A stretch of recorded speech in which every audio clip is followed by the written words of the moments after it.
Welcome to our first installment of Science 8 Distance Learning, brought to you by Mrs. Ernst, Mrs. Uhas, Mr. Huppert, Mr. Miller, and of course, me, Dr. Wass. Even though we aren't at Lazar, our learning doesn't have to stop. We still want you to explore natural events and make sense of those events using science and engineering practices. The only difference, you're at home, and maybe, if you're lucky, you're still in your pajamas. Remember, all of us are accessible by email and will be checking frequently between the hours of 1 and 2 p.m. So if you have any questions, don't hesitate to reach out. Okay, so on to our first phenomenon. In a moment, you're going to watch a video that showcases some strange events that have been happening at a supermarket. The events are so strange that the customers are fleeing what they now think is a haunted store. The owner is so freaked out that she calls in none other than the famous Mosa Mac to help her figure out what's going on. As you watch the episode, I want you to pay close attention to the camera footage and the series of reenactments to see if we can help Mosa figure out what's going on. To keep track of your viewing, please print or download the journal slip student viewing guide. It's posted under today's distance learning folder. Pause this screencast now so you can get ready with a pencil, your journal slip, and your science journal.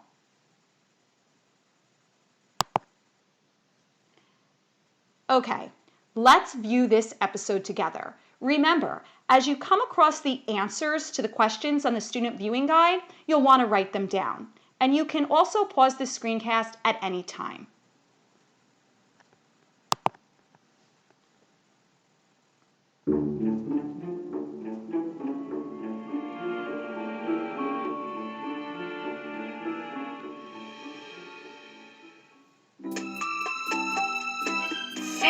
Calories? No way.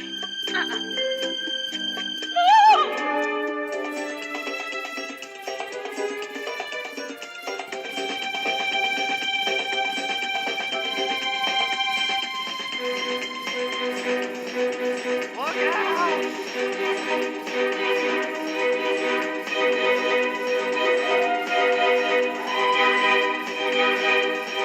Wait!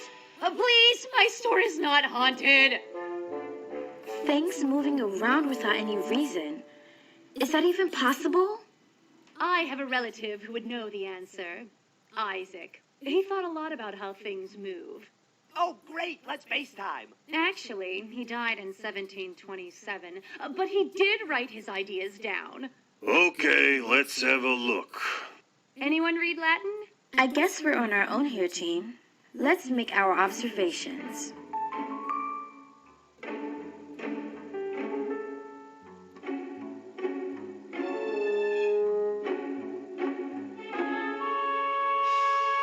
Not exactly breaking news, but nothing in here is moving. Everything seems to just stay still. Come on, Pickle. Come on. Come on, Pickle. Come on, Pickle. Okay, so if things that are still just naturally tend to keep staying still, what made that jar move from the shelf? Well, maybe someone pulled it off. Like so. No, I didn't pull it off. I was minding my own business, and that jar of pickles just jumped out on its own. Miss Newton, do you have any security cameras in here? Every aisle. She's right. It just jumps off. But that doesn't match with what we observe. Things that are still just naturally stay still. Can we see the footage from aisle 5? The other shopper is reading ingredients on the family-sized bottle of Sweet Tooth Happy Drink. That's it. When she put it back on the shelf, she pushed it into the bottles behind it. And they pushed it into the pickles in the other aisle. Crash! So, pulling and pushing make things move. Or pressing down, or lifting up. Looks like you're all applying force. The Force! That's it! Show yourself, Darth Sidious! Not the force. Just force.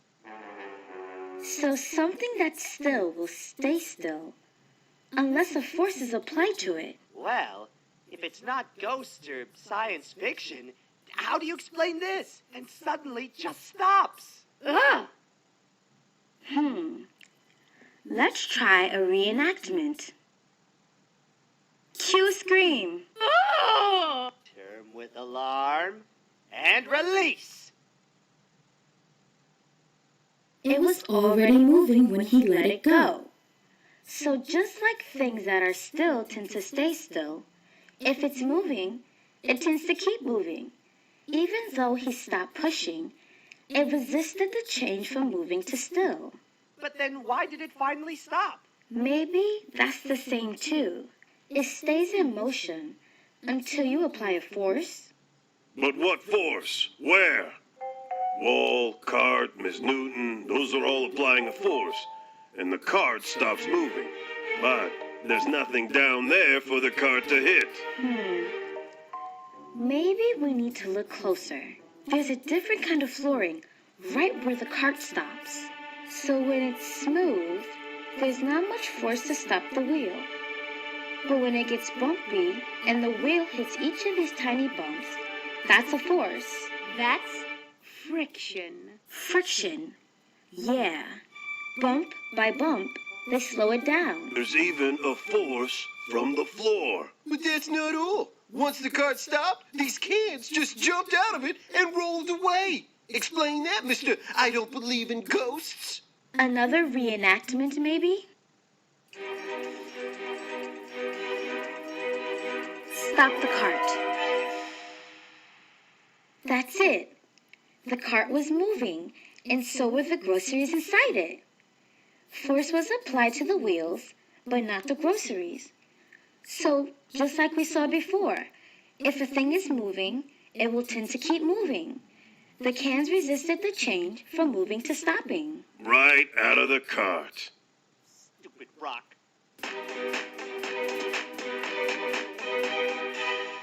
We still have to figure out why all the oranges fell. Cans rolling. There. Naughty child! She took an orange. Collapse. They were all still. Why did they suddenly move? A force must have been applied. But what?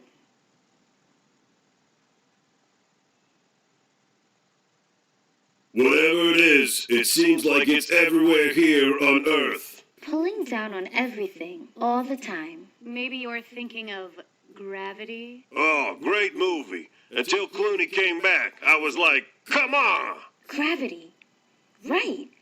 So gravity was already pulling down on the oranges. But the bottom oranges stopped the others from moving. Just like the bumps on the floor or the rock in Billy's flashback. When the girl took away the bottom orange, there was nothing stopping the rest of the oranges from falling and hitting the floor. Now, if you can figure out what happened over here in baked goods, I'll give you each one of my trademarked pie nuts. It's a pie shaped like a donut. The problem is, it's the most peculiar mystery yet, not to mention gross.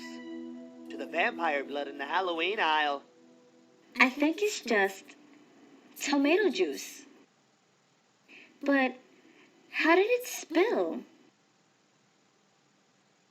Delivery, when I see these oranges come right at us. So I grabbed Charlie here and I pulled him out of the way. Charlie's hand was on the hand truck when he got pulled, so he pulled the hand truck. But then what happened? Hang on. One more reenactment. And pull! Actually, I'd rather not break any more of my beverage stock. Maybe we can just picture what happened. Charlie pulled the handcart and the boxes fell over. Because of gravity, just like the oranges. But gravity is what made them fall to the floor once they were off the hand truck. Why didn't they just stay on? Maybe if you review what you've learned so far, you'll find the answer. Like when I go over my delivery orders, I see I've already ordered ketchup, and that reminds me to order tomato juice.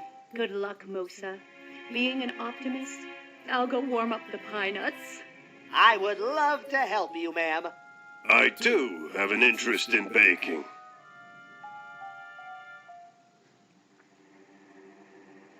Things that are still tend to stay still. Things that are moving tend to stay moving. Things that are moving resist becoming still. Things that are still, Pine Nut, here I come. And pull.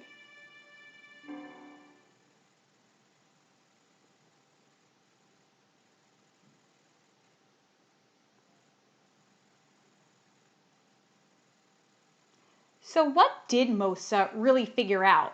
Why did those ketchup boxes fall to the floor? Now that we've finished viewing, it's time to submit evidence of your learning. If you completed your journal slip in pencil, just submit a photo of your written responses. If you filled in a digital copy of the slip, submit the electronic version. Keep a copy of this work accessible in your science journal because we're going to be discussing what happened tomorrow. Until then, keep thinking and keep learning.